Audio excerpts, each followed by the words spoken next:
What's up? I'm just gonna cut to the chase. You might be immortal. This is not a joke. Basically, quantum mechanics is really weird. Now, no one knows how quantum events work, just that Schrodinger's wave equation describes the behavior of particles really, really well. Today, I want to talk about the many worlds interpretation of this behavior, like what it is, what does it mean, and what is my opinion on it. So, a little bit of background. Loads of scientists, like Einstein, didn't like how quantum mechanics is random.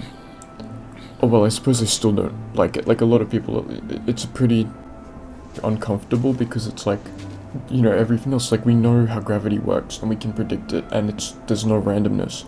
And then when we get to this tiny scale, everything's suddenly all mysterious and random, and that kind of sucks as like from a science point of view. Anyway, what we can do using the Schrodinger wave equation, I'm glazing this man, but he's carried the whole field, right? We can calculate the probabilities of an event happening. What sucks about most interpretations, like the Copenhagen interpretation is sort of the most traditional one. The limitation of these is the collapsing of the wave function. So this is like Schrodinger's cat, where it's in a superposition of being alive and not alive until we observe the system, and then it collapses and sort of decides. So the many worlds interpretation came from Hugh Everett in the 1950s, and it initially wasn't taken super seriously, but it has gained a lot of traction because, to my understanding, it's the most true to the mass. So instead of collapsing the wave function, Everett proposed that all of these possible quantum events do occur, just in different worlds. Now, I don't mean like different he doesn't mean different planets, he means like a different universe, essentially. We experience reality in one of these worlds, and so that would mean that there's a version of you who clicked off this video somewhere in the multiverse for some terrible reason. You're a good version. Thanks. Now, this is a little bit crazy to imagine because literally billions of quantum events happen every second. So there is effectively an infinite amount of worlds that are slightly different to each other. But then, it would add up. There would be, a world where I'm like a millionaire. I think a really cool example of this is that Mario speedrunner who had a cosmic ray save time on his speedrun. For whatever reason, we're in one of the worlds where some quantum event went really right for this dude. And, the odds of that are absolutely tiny. In most worlds, this would not have happened.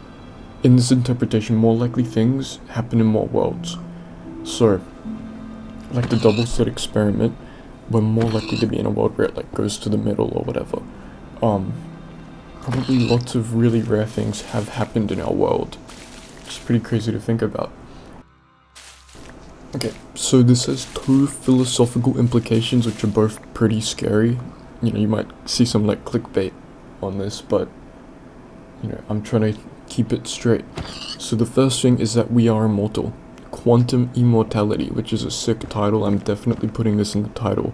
But quantum immortality arises because as there will be a world where some miracle happens which saves me from dying. This means that my consciousness is essentially immortal, as there must be a world where I live. So say I'm about to get struck down by lightning in one world. Well, the world that I'll experience is the one where I don't. Everett, the guy who made the theory, fully believed that he was immortal. Which, it's pretty crazy. The scary thing is that there's practically zero chance that anyone else will be immortal in the same world as you. So yes, you get immortality, but it will really suck after a while. The thing is, we can't know how many different worlds there can be. I don't think there's a world where I get teleported to the moon, so sort of likewise, I don't think there's a world where I live 1,000 years, let alone forever. So there's kind of different interpretations of the interpretation. So some people are everything will happen somewhere. Some people are some things are impossible and won't happen. And that's really for you to debate in the comments so that I get more retention and views and money. Okay, so the next implication is that there isn't really free will. If everything happens in some universe, then it seems that events are controlled by random quantum events and not, your consciousness. Personally, I don't really care because I feel like I have free will, and that's good enough for me. I couldn't tell the difference if it is random or it is truly free will. Again, please debate in the comments, give me money. So, is this actually real? I can't tell you, and I don't think anyone can.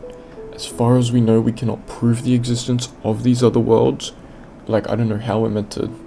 This is like some multiverse of madness time travel. Like, you know, I don't think that we'll ever see any of these other worlds if they do exist. So we definitely can't prove the many worlds interpretation is true. But we also can't prove that it's untrue. It's actually the most true to the maths of all of the interpretations and doesn't need to introduce anything new. Like, there's no... It's sort of the most simple, in a way, which is, you know, that's crazy that this is the most simple one, infinite multiverses of worlds, but it is pretty much the most simple, and it's the most interesting, I reckon. Anyway, to prove any interpretation true, it would need to make some prediction that the others don't, that we can measure. Basically, every interpretation is equally valid, including this one, because they all kind of are using the same information and same, like, experimental data, I suppose. Anyway, that's it. Thanks for watching. I've got all the sources in the description. They go into way more detail than I can if you're interested. And subscribe.